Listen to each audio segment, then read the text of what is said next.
今日は、7月の19日、小さな自然の様子です。大型台風が先週末いっぱい、関西地方、特に中国地方を縦断していきました。雨が続きました。また梅雨のぐずぐずお天気に逆戻り。この小さな自然、ハスが咲き始めてます。シャワンバスが、この通り、次から次と咲いています。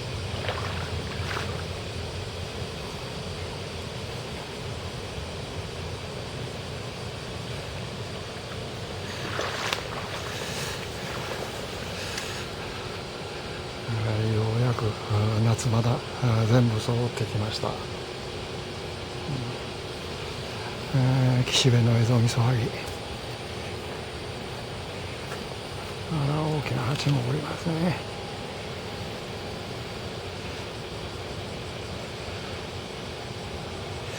まだ曇り空が続いてますが、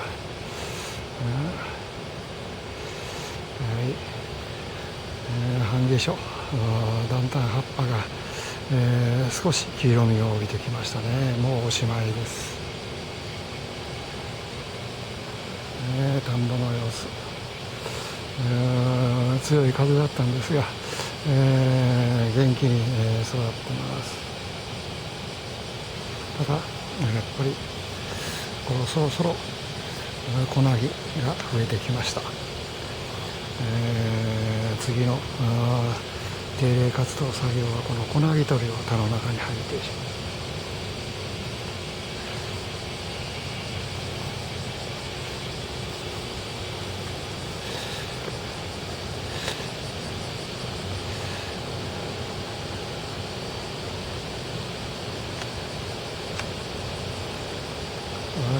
上の池へ来ました。まだ睡蓮がまだ咲いてますよ。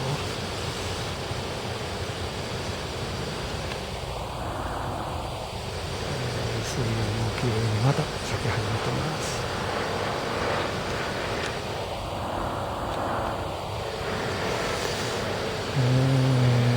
このもみじもすっかり緑になりましたね。後ろのフェンス際の桜の木も、緑が濃くなってます。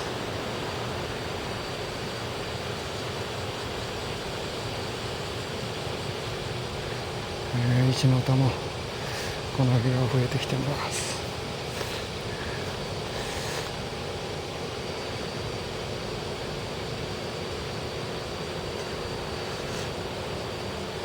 はい、ガクアジサイはもう終わりました。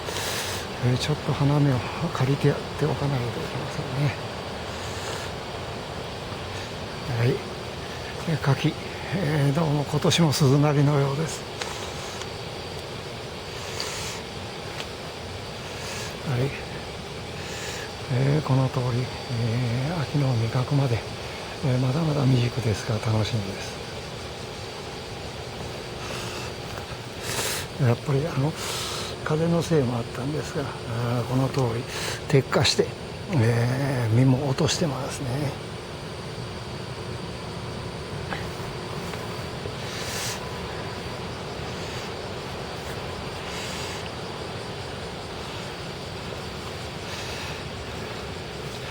はい、